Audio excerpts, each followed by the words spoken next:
बिहार को लेकर लगातार सियासी हंगामा बढ़ता जा रहा है। एक तरफ इंडिया गठबंधन के नेताओं ने चुनाव आयोग से मुलाकात की है, चुनाव आयोग गए हैं, तो अब इंडिया गठबंधन के नेता प्रेस कॉन्फ्रेंस कर रहे हैं। अभिषेक मनु सिंघवी भी हैं, सीधा लिए चलते हैं।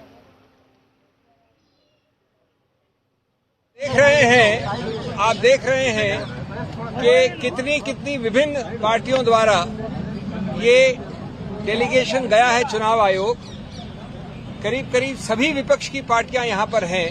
मैं नाम नहीं लूंगा, आप चेहरे देख रहे हैं। गौर करने वाली बात यह है कि ये आयोजन कल लेट रात्रि को हुआ है, लेट, क्योंकि आप जानते हैं जिस प्रकार का गैरकानूनी एक्शन लिया गया है वो भी लेट रात को लिया गया था। इतने अल्प समय में हमारे सभी कॉलीग्स ने, कई लोग दिल्ली से बाहर से भी आए हैं, कुछ एक दो लोग पहुंच नहीं पाए, लेकिन करीब विपक्ष के हर रंग की पार्टी यहां पर उपस्थित है और मैं समझता हूं सब एकजुट होकर इस मामले में गए हैं। हमने चुनाव आयोग के साथ विस्तृत रूप से वार्तालाप किया। हम सब अंदर थे। चुनाव आयोग के तीनों नवगठित चुनाव आयोग और उनके सभी अफसर थे। मैं संक्षिप्त में बता दूं आपको कि हमने क्या कहा। पहली बात कि ये बहुत ही गंभीर और व्यापक मुद्दा है। ये सिर्फ एक व्यक्ति या व्यक्ति विशेष या पार्टी विशेष का मुद्दा नहीं है। ये मुद्दा व्यापक इसलिए है क्योंकि ये सीधा संबंध रखता है भारत के संविधान के मूल ढांचे से, जिसको आप बेसिक स्ट्रक्चर कहते हैं। जैसा कि आप जानते हैं, मूल ढांचे का जो पूरा कानून है वो ये कहता है, बड़ी बहुत अनूठी बात है भारत के बारे में, कि अगर कोई भी संवैधानिक संशोधन मूल ढांचे के विरुद्ध है तो संवैधानिक संशोधन भी असंवैधानिक करार किया जा सकता है। अब इसको हमने कैसे पक्ष रखा? जब आप इस प्रकार की चुनाव के लिए जो एक समतल जमीन आवश्यक है, अति आवश्यक है, अनिवार्य है, समतल जमीन, उस समतल जमीन को आप बदल देते हैं, उसको समतल नहीं रहने देते हैं दुरुपयोग करके एजेंसीज द्वारा, तो उसका सीधा दुष्प्रभाव पड़ता है स्वतंत्र निष्पक्ष चुनाव पर, फ्री एंड फेयर इलेक्शंस। उसका सीधा दुष्प्रभाव आगे पड़ता है गणतंत्र लोकतंत्र पे, डेमोक्रेसी। और स्वतंत्र निष्पक्ष चुनाव या लोकतंत्र गणतंत्र दोनों उच्चतम न्यायालय ने केशवानंद भारती के समय से कहा है, बार बार कहा है, मूल ढांचे के एक अभिन्न अंग हैं। तो जब आप समतल जमीन को बदल देते हैं, नॉन समतल बना देते हैं दुरुपयोग करके एजेंसीज का, तो आप सीधा उस मूल ढांचे पे प्रहार कर रहे हैं, असंवैधानिक गैर कानूनी प्रहार। ये एक मूल मुद्दा है और इसके लिए सबसे बड़ा पुलिसमैन इस समतल जमीन का संविधान ने बनाया है, चुनाव आयोग को बनाया है। सिर्फ कोई स्टैट्यूटरी गठित संस्था नहीं है, ये संवैधानिक संस्था है। तो हमने उनको उनके उत्तरदायित्व की याद दिलाई और कहा कि आप बेझिझक होकर इस मामले में हस्तक्षेप करें। दूसरा पहलू हमने बड़ा रोचक रखा उनके सामने। हमने उदाहरण तो दिए, अभी मैं 2-3 दूंगा।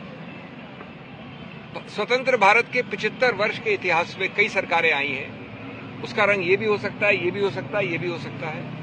इसी सत्तारूढ़ पार्टी की सरकारें पहले आई हैं, लेकिन 75 वर्ष में कभी भी चुनाव के बिल्कुल शुरू में, चुनाव के आसपास एजेंसीज का दुरुपयोग ऐसे कभी नहीं हुआ।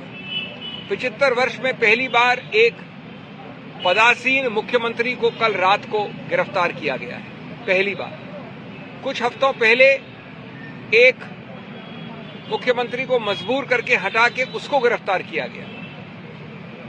विपक्ष की बहुत बड़ी पार्टी, 125 साल से ज्यादा पुरानी पार्टी कांग्रेस के 94, 95, 96 के अकाउंट्स के विषय में 150 करोड़ से ज्यादा फ्रीज हुआ है। हमारे माननीय कांग्रेस अध्यक्ष, पूर्व कांग्रेस अध्यक्षा, सबने अभी आपके समक्ष 2 दिन पहले इस पर प्रेस कॉन्फ्रेंस भी की है। अभी हमको बता रहे हमारे मित्र लेफ्ट के, येचुरी जी खड़े मेरे साथ, उनको भी वैसे ही नोटिस आए हैं। तीसरा पहलू, हमने एक सूची दी 11 और हाल के रीसेंट उदाहरण। पुराने उदाहरण तो सैकड़ों हैं। वो 11 के 11 एनसीपी से लेकर, टीएमसी से लेकर, कांग्रेस से लेकर विपक्ष के हर पार्टी पे है जहां पर एजेंसीज का दुरुपयोग हुआ है, गिरफ्तारी हुई है, लेकिन एक भी उदाहरण नहीं है सत्तारूढ़ पार्टी का। ये कौन सी जादुई पुड़िया खाई है सत्तारूढ़ पार्टी ने कि हर अच्छाई वहां है, हर बुराई यहां है, या सिर्फ बुराई दिखती यहां पर है? अगर बुराई वहां है तो दिखती नहीं है। वॉशिंग मशीन का तो उदाहरण आपने बहुत सुन लिया है, लेकिन ये समतल जमीन की मूल ढांचे को प्रहार करता है। हमने 11 लिखित और उसके अलावा 14 उदाहरण दिए हैं अभी अभी चुनाव आयोग को। तीसरा पक्ष ये है कि अगर कुछ गलती भी हुई है तो आपने कहीं ये नहीं दिखाया कि अभी इसी वक्त एजेंसीज की रेड आवश्यक है, अभी इसी वक्त इनकी गिरफ्तारी आवश्यक है। अरे भाई, अगर कोई नोटिस या कोई कार्रवाई 2023 से चल रही है तो आप 2 महीने और नहीं रुक सकते? आपको जो कार्रवाई करनी है आप करिए, लेकिन ये क्या कि आप चुनाव के पहले वोट पड़ने से पहले ही चुनाव जीत जाना चाहते हैं। आप पहला वोट पड़ा नहीं, उसके पहले जीत जाना चाहते हैं आप, कानूनी तरीके से नहीं, गणतांत्रिक तरीके से नहीं। तो ये मामले जिसको कहते हैं आवश्यकता या जरूरत अरेस्ट की, वो किसने दिखाया है? मेरे पास अधिकार क्षेत्र है तो मैं अरेस्ट कर लूं। चौथा, हमने बताया कि आपके जो कई सारे सर्कुलर हैं चुनाव आयोग के, उसमें भी ये वंचित है। हमारे कॉलीग्स ने ये मांग की कि अगर चुनाव आयोग डीजीपी बदल सकता है, होम सेक्रेटरी बदल सकता है, किसी को बदल सकता है, तो ये एजेंसीज किस प्रकार की कोई एक विशेष एग्जेम्पशन एंजॉय करती हैं? इन एजेंसीज पे नियंत्रण क्यों नहीं करता चुनाव आयोग? इन एजेंसीज के नियुक्तियां कम से कम इन 4 महीने के लिए क्यों नहीं होती चुनाव आयोग द्वारा? ये भी पुलिस एजेंसीज हैं एक प्रकार से, ये भी सत्तारूढ़ पार्टी के उपयोग दुरुपयोग के लिए हैं। तो इसलिए ये मुद्दे बहुत ही मूल मुद्दे हैं, और हम ये कहेंगे कि हर प्रकार का अनड्यू इन्फ्लुएंस का आपका कानून है, सर्कुलर है, आप उसको सिर्फ शब्द नहीं रखिए, आप उसका इस्तेमाल करिए। नहीं तो ये चुनाव आयोग एक सिर्फ एक सजाने के लिए कोई संस्था नहीं होनी चाहिए। ये हमारा पुलिसमैन है गणतंत्र के लिए। बाकी कई मुद्दे हमारे इसमें हैं, आपको मिलेंगे सब। मैं बहुत संक्षिप्त में अंग्रेजी में बोलूं अपनी अनुमति के साथ। I will be very brief because you know the gist of it. For our friends from the English media, just 1 minute, just half a minute.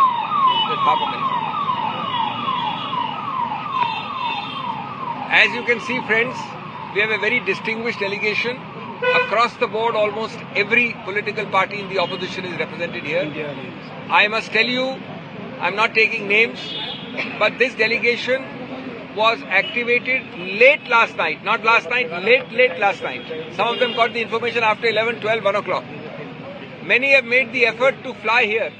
तो चुनाव आयोग से मिला है पूरा का पूरा विपक्ष और चुनाव आयोग से मिलकर अपनी शिकायत की गई है। ये कहा गया है कि चुनाव आयोग को इसमें हस्तक्षेप करना चाहिए। चुनाव आयोग जैसी संस्था थाली में सजाने के लिए नहीं होती है, उसे इस मामले में हस्तक्षेप करना चाहिए, क्योंकि ये तो ऐसा लग रहा है कि चुनाव से ठीक पहले नेता को जेल में डालकर ये चुनाव जीतना चाहते हैं। तो निष्पक्षता हुई और इस निष्पक्षता पर दखल देना चाहिए, ये पूरी तरीके से इंडिया गठबंधन के जो नेता जो इसमें शामिल हुए उनकी तरफ से कहा गया है। खास मेहमान हमारे साथ लगातार बने हुए हैं। आप देखिए प्रेम शुक्ला जी इस पूरे मुद्दे को विपक्ष भुना भी रहा है, आपके खिलाफ भी माहौल बना रहा है और सीधे तौर पर मैसेज दे रहा है कि चुनाव से ठीक पहले आप लोगों, ईडी ने जो कुछ किया है ये आप लोगों के इशारे पर हुआ है।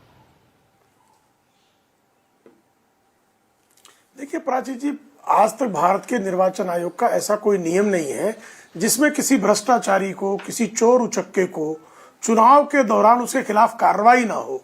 इस तरह का कोई कवच जो है चुनाव की तिथियां नहीं देती हैं, और निर्वाचन आयोग के पास ये गए हैं, इन्होंने अपनी शिकायत की है। अब निर्वाचन आयोग जो है भारत के संविधान और निर्वाचन के नियमों के आलोक में उस पर निर्णय लेगा, उस पर हमारे कोई मत का कोई औचित्य ही नहीं है। लेकिन किसी भी भ्रष्टाचारी को, किसी भी जो है अभियुक्त को चुनाव के दौरान जो है जांच एजेंसियां उससे पूछताछ ना करें, अगर वो असहयोग कर रहा हो तो उसकी गिरफ्तारी ना करें, उसके खिलाफ कार्रवाई ना करें, उसको प्रमाण मिटाने का अवसर दे दें, उसको गवाहों को प्रभावित करने का अवसर दे दें। इस तरह की कोई संहिता का आज तक जो है कहीं पर मौजूद हो ये में हमारे संज्ञान में तो नहीं है।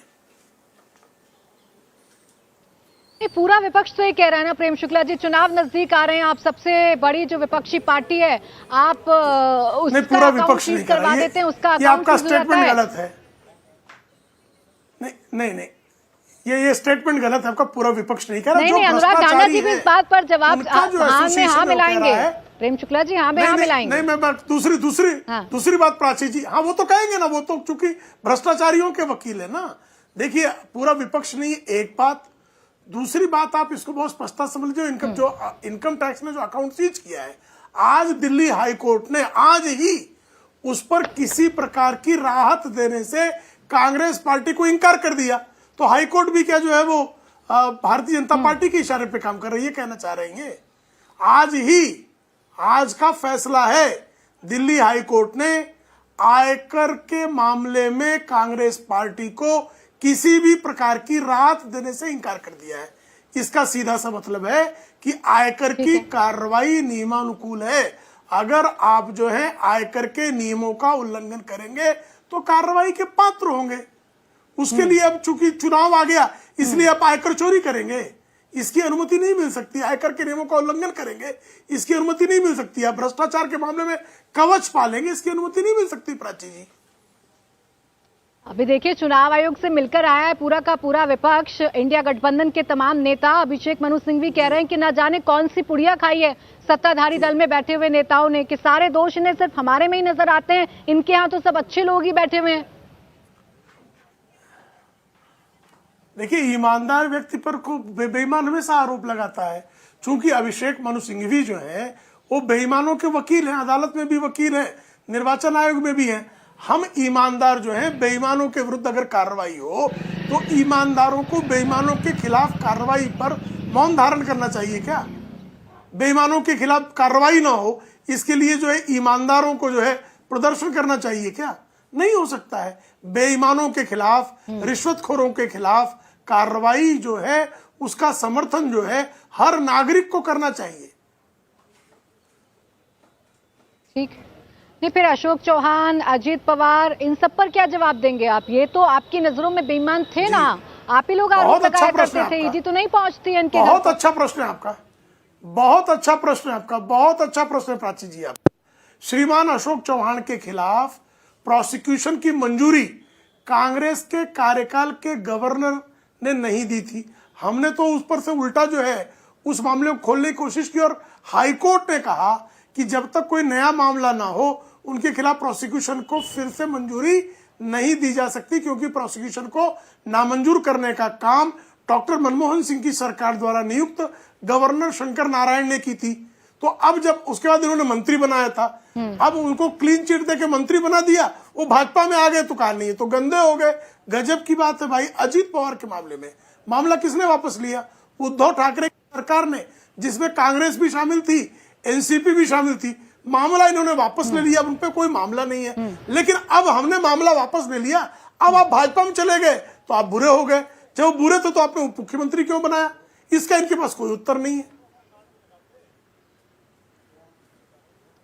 ठीक है, देखिए ईडी अपनी कार्रवाई कर रही है, आरोप आप पर लग रहे हैं, तानाशाही के आरोप भी आप पर लग रहे हैं, लेकिन खबर इस बीच ये है कि अरविंद केजरीवाल पर किसी भी वक्त फैसला आ सकता है। ईडी किसी भी वक्त, ईडी ने जो अपनी दलीलें रखी हैं और अरविंद केजरीवाल के वकीलों ने जो दलीलें राउज एवेन्यू कोर्ट में रखी हैं, किसी भी वक्त फैसला आ सकता है और अरविंद केजरीवाल को राहत मिलेगी या उन्हें जाना होगा रिमांड पर, ये अब देखने वाली बात है। क्योंकि ईडी ने तो बताया है कि किस तरीके से मनी ट्रेल हुआ, कैसे साउथ लॉबी का इस्तेमाल हुआ, कैसे उस पैसे को गोवा तक पहुंचाया गया और तकरीबन 45 करोड़ रुपए जो कि गोवा तक पहुंचाए गए थे, ईडी ने रखा है। जबकि अभिषेक मनु सिंघवी जो अभी कह रहे थे प्रेस कॉन्फ्रेंस में, वही उन्होंने कोर्ट के अंदर कहा कि ये कोई ग्राउंड नहीं हो सकता है, अगर कोई सहयोग नहीं कर रहा है जांच में तो ये कोई ग्राउंड नहीं हो सकता है कि आप उसे गिरफ्तार कर लीजिए। ये तो ऐसा लग रहा है जानबूझकर अरविंद केजरीवाल को फंसाने की कोशिश की जा रही है। प्रेम शुक्ला, जिस पर भी आपका जवाब चाहूंगी। अब देखिए विपक्ष के जितने भी नेता हैं एक तो एकजुट हो गए हैं, ये एक ऐसा मुद्दा दे दिया है कि उस पर पूरा का पूरा विपक्ष अब एकजुट है और आपके खिलाफ लड़ाई छेड़ रहा है। और वो सीधा कह रहे हैं कि ऐसा लग रहा है अरविंद केजरीवाल को फंसाना ही चाहते थे आप लोग और फंसा दिया। अभी कुछ दिन पहले तक अभिषेक मनु सिंघवी की पार्टी जो है वो बाकायदा जो है आरोप लगा रही थी कि शराब कांड में अरविंद केजरीवाल को गिरफ्तार करना चाहिए। अब इनका दिल्ली में समझौता हो गया तो कह रहे हैं नहीं करना चाहिए। गजब इनकी बात है भाई। मतलब इनके कहने के अनुसार इनके मन में आए जो इनके साथ समझौता कर ले वो ईमानदार हो जाए, जो इनके विरुद्ध खड़ा हो जाए बेईमान हो गया। गजब की इनकी जो है दलीलें हैं। अभिषेक मनु सिंघवी जो है हर चोर का वकील जो है चोर को ईमानदार कहता है, वो कहता है कि चोरी नहीं किया है। हाँ। अभिषेक मनु सिंघवी उनके वकील है, वो तो कहेंगे ही कि ये निर्दोष है। लेकिन जब कोई जांच में तो जांच के बाद प्रेम शुक्ला जी सामने आ जाएगा, थोड़ी देर में राउज एवेन्यू कोर्ट का फैसला भी आ जाएगा, उसका इंतजार हमें करना होगा। ठीक है प्रेम शुक्ला जी, रोक रही हूँ आपको बीच में सर, क्योंकि मेरे पास समय इतना ही था। बहुत शुक्रिया आपका प्रेम शुक्ला जी हमारे साथ जुड़ने के लिए और चर्चा में शामिल होने के लिए।